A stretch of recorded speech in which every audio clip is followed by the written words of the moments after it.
नमस्कार दोस्तों। हमने पहले पार्ट के अंदर हमने पढ़ा था हिंदी क्लास के अंदर वर्ण।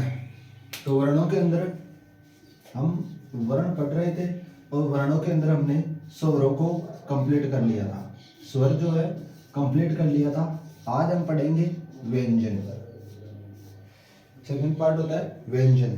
तो अब व्यंजनों के अंदर किस प्रकार क्वेश्चन बनता है तो हम देखते हैं व्यंजनों के अंदर। तो व्यंजनों के अंदर पहले तो इनका बन जाता है वर्ण के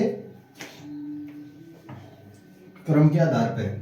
वर्ण के क्रम के आधार पे इनका पहला क्वेश्चन जो बनता है वो बनता है क्रम के आधार पे। अब हम इनके क्रम की बात करते हैं। इनका क्रम किस प्रकार से होना चाहिए। काफी लोगों को इनका क्रम ही नहीं पता होता कि इसका क्रम क्या होता है। तो पहले आते हैं व्यंजन।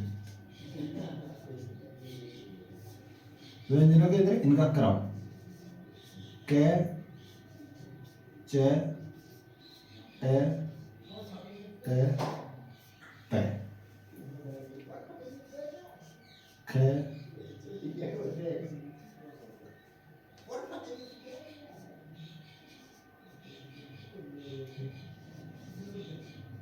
छ ज झ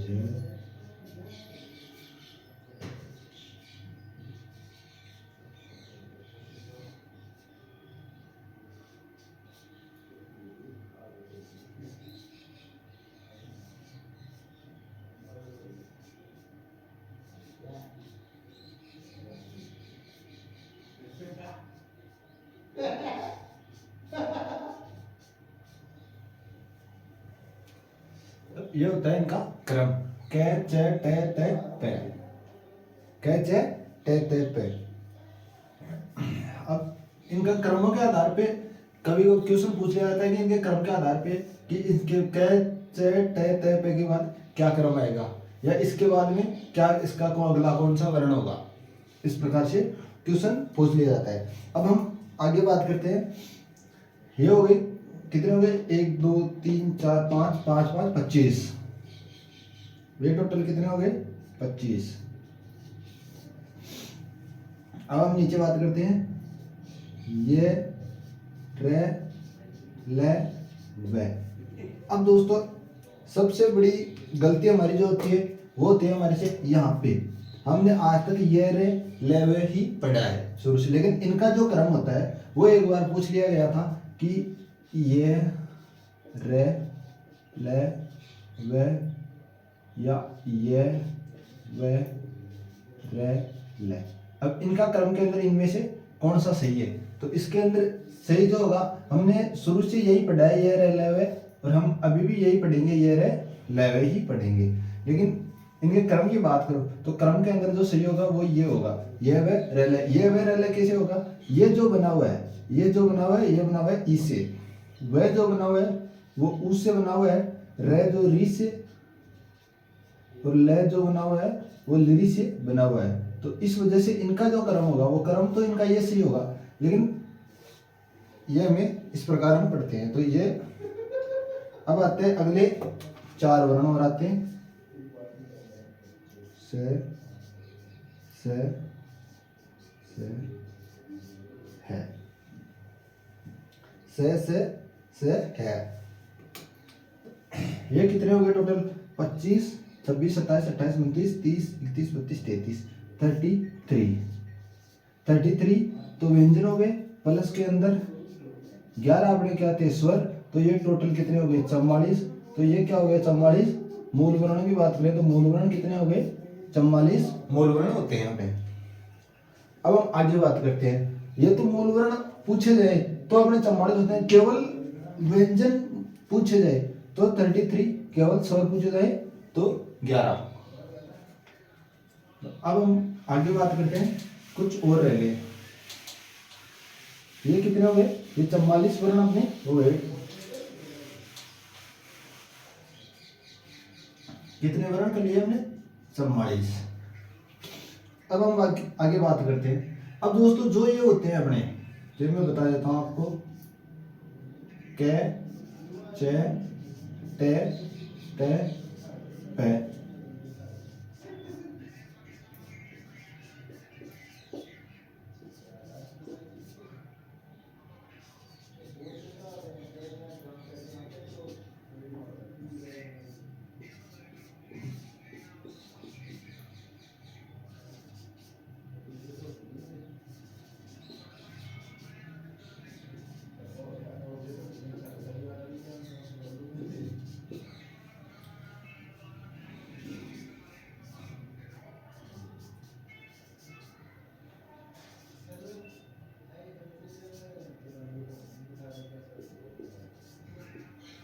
अब दोस्तों अब बात करता हूँ, तो ये जो होते हैं इन्हें बोला जाता है स्पर्शी व्यंजन। स्पर्शी व्यंजन, क्योंकि इनको बोलते वक्त है ना अपनी जीभ कहीं ना कहीं दूसरे अंगों से टच होती है, जैसे दांत, ओष्ठ, इनसे टच होती है, तो इन्हें बोला जाता है स्पर्शी व्यंजन। ये जो ये रेल होता है इन्हें बोला जाता है अंतःस्थ व्यंजन। और ये जो है स है इन्हें बोला जाता है ऊष्म व्यंजन। ऊष्म व्यंजन, ऊष्म व्यंजन इसलिए बोला जाता है क्योंकि इनको बोलने के अंदर अधिक ऊर्जा की आवश्यकता होती है, इसलिए इसे बोला जाता है ऊष्म व्यंजन। अब हम आगे बात कर लेते हैं स्वरों की, सॉरी व्यंजनों की। आगे हम व्यंजनों के अंदर बात करें तो आगे जो आता है वो आता है श, त्रे, गे। ये जो रूप है, अब क्वेश्चन कहां से बनता है इनमें से, यहां से क्वेश्चन कैसे बनेगा, यहां से बना जाएगा कि ये जो श है ना, ये पूछ लिया जाएगा ये मिलकर बना हुआ है, तो ये किस किस से मिलकर बना हुआ है। अब इसके अंदर अक्षय बोलते हैं, तो इसके अंदर क तो सीधा सीधा आएगा, तो इसके अंदर हमने दे दिया क प्लस से, क प्लस से, क प्लस से। तो अब हम इसे क्या माने कि ये कौन सा सही होगा इसके अंदर, तो इसके अंदर मैं बात करूं सही की, तो ये जो मिलकर बना हुआ है ये बना हुआ है क प्लस से, क प्लस से। तो ये तो ना होता है क प्लस से, ये जो है त्रे, तो इसके अंदर सीधा पता चला त प्लस रे है। और ये जो गे बना होता है ये बना होता है आधा जे प्लस ये से मिलकर बना होता है, इसलिए इन्हें बोला जाता है संयुक्त व्यंजन।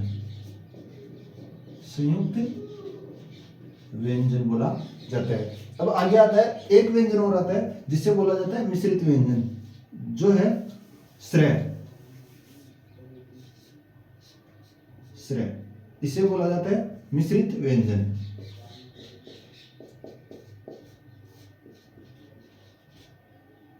मिश्रित व्यंजन, अब ये जो श्रेय है ये किस किस से मिला हुआ है, तो इसके अंदर सीधा पता चला स और र है, लेकिन इसके अंदर कौन सा स है, तो इसके अंदर स की बात करो तो ये दी गई, ये यानी शंकर भगवान वाला स आधा प्लस र पूरा, तो ये इससे मिलकर बना हुआ है। अब हम बात करते हैं 44 हो गए थे अपने, 45, 46, 47, 48, 48 वर्ण अपने यहाँ तक हो चुके हैं, 48 वर्ण अपने हो चुके हैं। अब हम आगे बात करते हैं, कुछ वर्ण और बच जाते हैं। एक आता है उच्छिष्ट व्यंजन। क्षिप्त व्यंजन, ये जो आते हैं ये आते हैं डे और ढे, जिनके नीचे नुक्ता लगा हुआ होता है, ये आते हैं डे और ढे, तो इनको मिला के हो जाते हैं पूरे 50 वर्ण। अब यहाँ से क्वेश्चन कैसे बनता है, क्वेश्चन ऐसे बनता है कि संयुक्त व्यंजनों को मिलाने पर कुल वर्णों की संख्या होगी, तो संयुक्त व्यंजनों को मिलाने पर कुल वर्णों की संख्या कितनी होती है, 47। आगे पूछ लेता है कि मिश्रित व्यंजनों को मिलाने पर कुल वर्णों की संख्या कितनी होगी, तो मिश्रित व्यंजनों को मिलाने पर कुल वर्णों की संख्या जो होगी वो 48 होगी। और अगला पूछ लेते हैं उच्छिष्ट व्यंजनों को मिलाने पर वर्णों की संख्या, तो 50। अब आगे दो और आते हैं जिन्हें बोला जाता है अयोगवा है। अयोगवा है, अयोगवा कौन कौन से होते हैं, अयोगवा होते हैं अपने अंग और अह, ये दो होते हैं अयोगवा, तो ये टोटल कितने हुए 52, तो ये कितने कुल वर्ण, कुल वर्ण पूछ लिया जाए तो 52 होते हैं। अब यदि हमारे से पूछा जाए मूल वर्ण, तो मूल वर्ण होते हैं 44, 44 होते हैं, और कुल वर्ण पूछे जाए तो कुल वर्ण होते हैं 52। अब इनके अंदर अगला जो इनका क्वेश्चन बनता है वो बनता है व्यंजनों के विभाजन के आधार पे।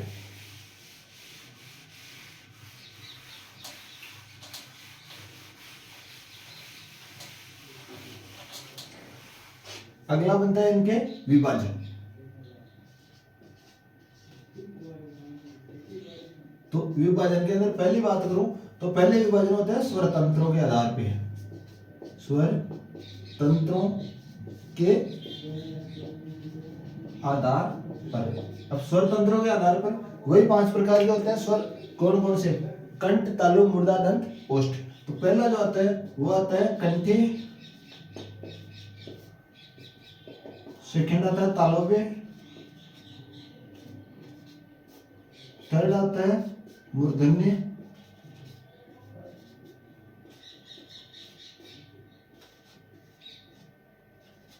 दंत्य,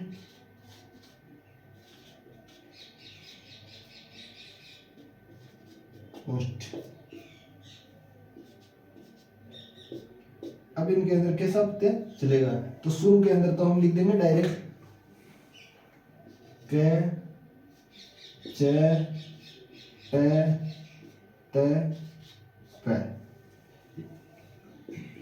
क, च, ट, त, प। ठीक है, आगे मैं बात करता हूं। तो इसको छोड़ दो एक बार यहां से, यानी तालव्य से य, र, ल, व। अब हमें क्या करना है? अब हमें एक यहां से ही से और है जो है वो यहाँ पे आ जाएगा, है प्लस इसके अंदर आ जाएगा ये विसर्ग,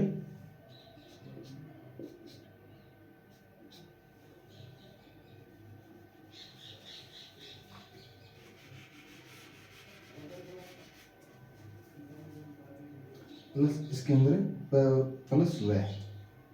ठीक है, ये हो गया।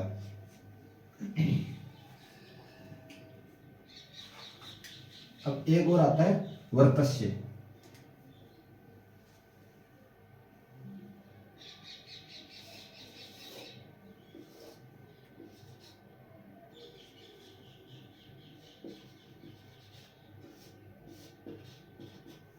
आता है वर्तस्य। वर्तस्य के अंदर होता है ल, स, र और व। ये होता है अपने वर्तस्य के अंदर, र और न। ये होता है अपने वर्तस्य के अंदर। अब आगे बात करते हैं स्पर्शी व्यंजन।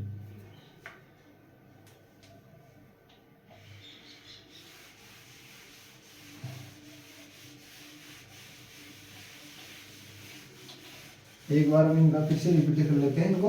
तो इनको रिपीट करते के लिए पहला आता है कंठे, सेकंड तालव्य, मूर्धन्य, दंत्य, ओष्ठ। तो कंठे के अंदर क, च, ट, त, प प्लस य, र, ल, व, स,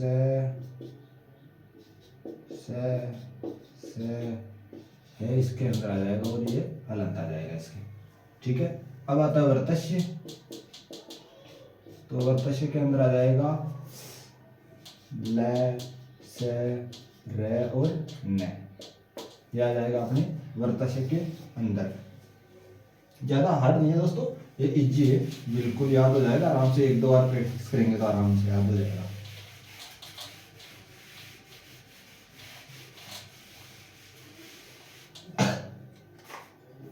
अगले आते हैं स्पर्शी व्यंजन।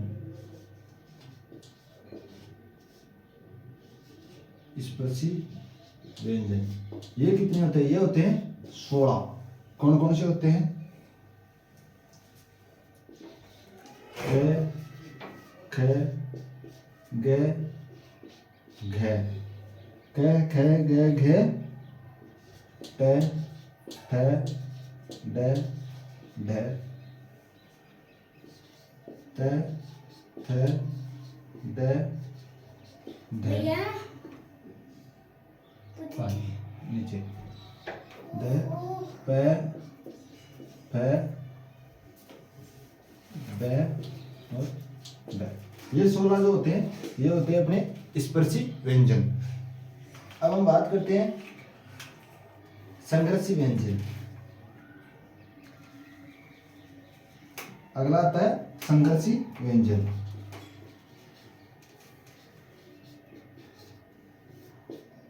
संघर्षी व्यंजन, संघर्षी व्यंजन कौन कौन से होते हैं? संघर्षी व्यंजन होते हैं अपने से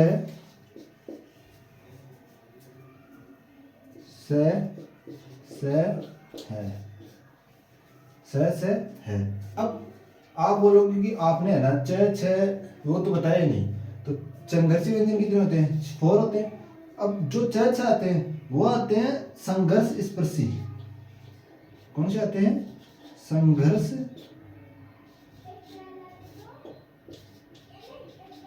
स्पर्शी। ये आते हैं अपने छ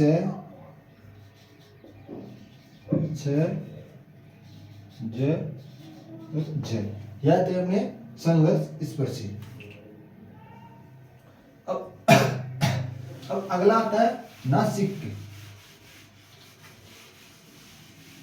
नासिक यानी नाक से जो व्यंजन बोले जाते हैं, प्रत्येक वर्ग का अंतिम अक्षर, यानी प्रत्येक वर्ग का अंतिम अक्षर कौन सा आता है अपने? नासिका। नासिका के आधार पे बात करूं तो नासिका व्यंजन होते हैं वो होते हैं बार। नासिका के आधार पे बात करूं तो नासिका के आधार पे बात करूं तो प्रत्येक वर्ग का लास्ट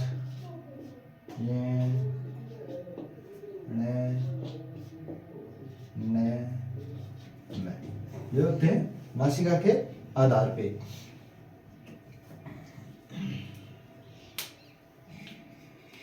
अब एक ऐसा शब्द है जिससे बोलने पर है ना बगल से हवा निकलती है, जिसे बोलते हैं पार्श्विक। पार्श्विक या बगल। तो ऐसा कौन सा वर्ण है? तो वो वर्ण है ल। दोस्तों ल को जो है ना वो बोलने में हवा जो है ना वो दोनों तरफ बगलों से निकलती है।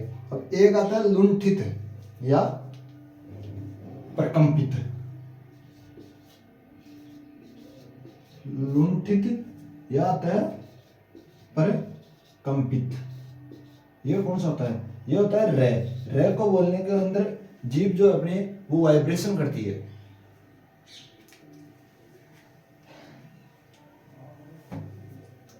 अगला आता है अर्धस्वर।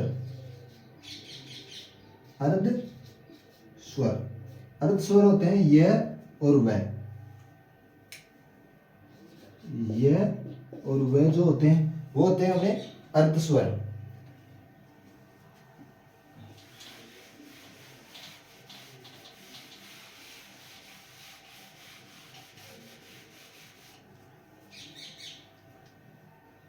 अगला आता है आगत या ग्रहित व्यंजन। आगत या ग्रहित व्यंजन जो अपनी भाषा में नहीं, यानी कहीं बाहर से विदेशों के शब्द है जिन्हें आगत या ग्रहित व्यंजन कहा जाता है। जैसे क, ख, ये जो वो शब्द है जिनके नीचे नुक्ता लगा हुआ है। ग, ज और फ।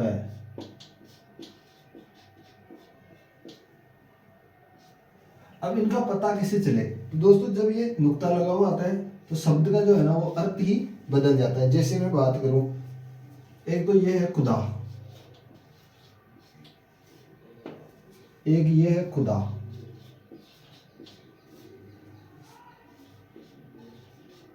गज, गज,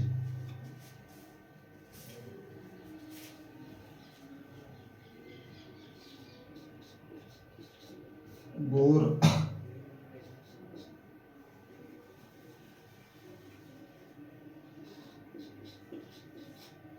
गोर, राज, राज। तो अब इनके अंदर जो बात करें अर्थों की, तो खुदा ये जो नुक्ता लगा हुआ खुदा है, इसका अर्थ जो होता है वो होता है भगवान, और ये जो खुदा है इसका अर्थ होता है खुदाई।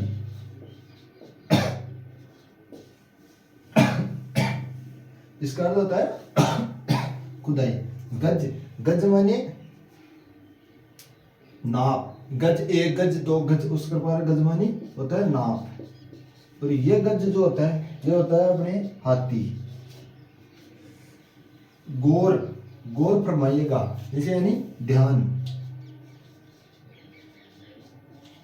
ये गौर होता है ध्यान, और ये गौर होता है रंग, गोरा रंग यानी रंग, गोरा। ये होता है राज, राज माने रहस्य, और ये जो राज होता है ये राज होता है शासन, शासन, ये राज होता है शासन।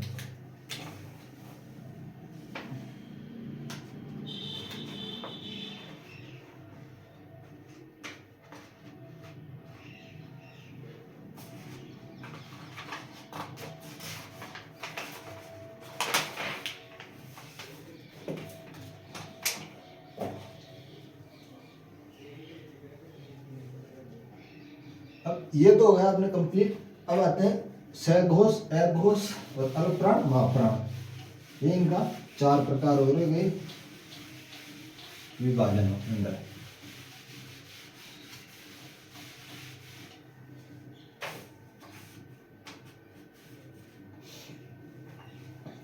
इधर तो लिख देता हूं मैं अघोष,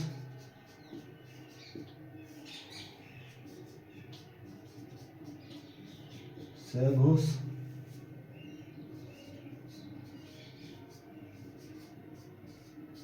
अल्पप्राण,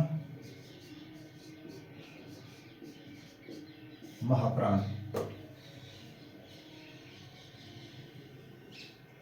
अब इनके अंदर याद कैसे रखेंगे? इनके अंदर याद रखेंगे, जैसे पहले ये देखते हैं अल्पप्राण। अल्पप्राण के अंदर मैं बात करूं तो प्रत्येक वर्ग का पहला, तीसरा और 5वां वर्ण, प्रत्येक वर्ग प्लस के अंदर। और इधर की बात करूं तो बच गया पहला, तीसरा, 5वां, तो दूसरा और चौथा वर्ण प्रत्येक वर्ग का। अब इसके अंदर आ जाएगा यह, रे, ले, वे, ठीक है। और इसके अंदर आ जाएगा से, और है जो बच्चा है वो होता है सघोष महाप्राण। है की बात करूं तो है जो होता है सघोष प्लस महाप्राण। अब अघोष की बात करते हैं तो अघोष के अंदर प्रत्येक वर्ग का पहला और दूसरा वर्ण, और इसके अंदर आ गया तीसरा, चौथा और 5वां वर्ण। इसके अंदर आ गया ये यहाँ पे महाप्राण, तो ये इधर लिया हो से, ये इधर है, इनको इधर ले जाओ, ये रे, ले, वे और है, ठीक है। अब जो सभी स्वर होते हैं अपने, सभी स्वर होते हैं वो होते हैं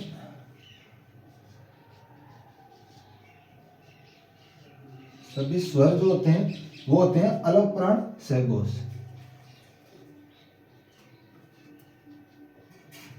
अल्पप्राण सघोष,